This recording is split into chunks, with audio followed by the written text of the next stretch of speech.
L'islam est une religion qui vit une crise aujourd'hui, partout dans le monde. Nous ne le voyons pas que dans notre pays.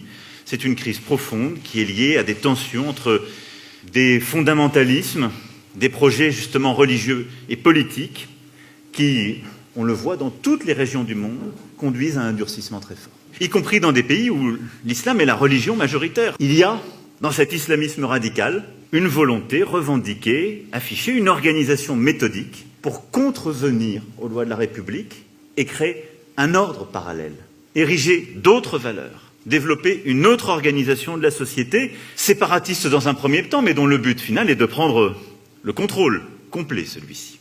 Nous sommes un pays où nous organisions la formation des imams dans des pays étrangers, mais aussi celle de psalmodieurs que nous faisions venir de manière régulière. C'est la Turquie, le Maroc et l'Algérie qui fournissaient ces imams et ces psalmodieurs.